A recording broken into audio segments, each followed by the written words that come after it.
Vous avez entendu tous ces, J'adore ces spécialistes qui nous disent qu'en fait, Marquinhos a un potentiel supérieur à celui de Thiago Silva et que sans doute il sera moi je sais pas, parce que moi ce qui me gêne, c'est que Thiago Silva, on a dit le meilleur défenseur du monde. C'est Leonardo qui a décrété ça un jour. Donc c'est voilà, et tout le monde l'a pris pour argent comptant, alors que c'est compliqué à dire.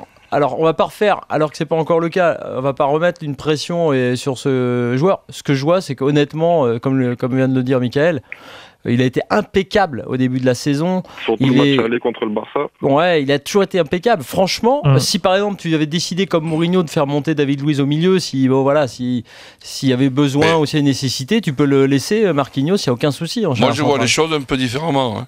Vas-y, Laurent. C'est que Thiago Silva, depuis qu'il est au Paris Saint-Germain, pour moi, a donné raison à ceux qui pouvaient dire que c'était le meilleur arrière central du monde. Le Thiago Silva, en Coupe du Monde, n'a pas maîtrisé l'événement, c'était trop pour lui. Et ça, c'est quand même une surprise, compte tenu de son âge. C'est un garçon, je crois, qui a 28 ou 29 ans. Maintenant, un Thiago Silva qui retrouve son niveau qui était le sien depuis le Paris Saint-Germain, je vous pose une question. Pourquoi on compare avec Marquinhos ?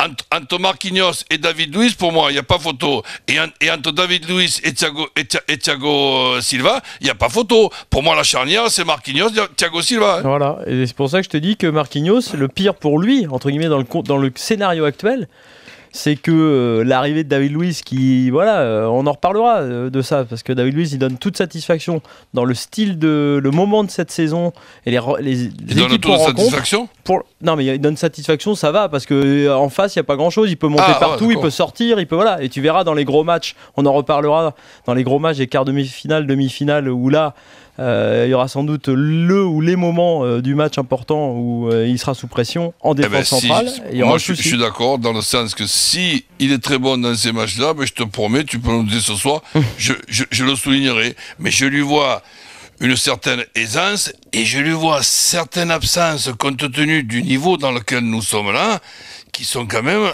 assez impressionnantes et inquiétantes. Et dans ce cadre-là, comme on ne va pas changer, c'est tout le problème du PSG, comme il n'a que des matchs, enfin pas que, mais beaucoup de matchs à sa portée, le PSG, le système va être le même, Thiago Silva, David Luiz, Marquinhos sur le banc et puis les autres au milieu, et on n'aura pas le temps de changer, puis après on se posera les questions. Quitte à être critiqué à un certain moment, plutôt que la beauté. Ok, bien sûr que c'est beau, la beauté, c'est un pléonasme. Mais l'efficacité, et avoir un jour Marquinhos et Thiago Silva derrière, et au milieu, et Thiago Motta et David Luiz, il y a un règlement qui l'interdit, ça ? Rien, en effet. Michael, sur Pastore... Quand tu vas jouer, par exemple, aujourd'hui, puisque si je suis le Paris Saint-Germain, j'ai les boules quand même, on m'a empêché de recruter, de me renforcer à cause de ce fair play de mes deux, là. Donc, si par exemple... Aujourd'hui, tu es le Paris Saint-Germain et que tu rencontres une équipe de Chelsea qui est logiquement meilleure que toi, tu vas faire quoi ? Tu vas encore parler de possession, de la beauté, le machin. Oui, la beauté, ça sera l'efficacité. Et s'il y en a un qui gagne 1,5 à 0, il fera la hola, il fera le tour du stade.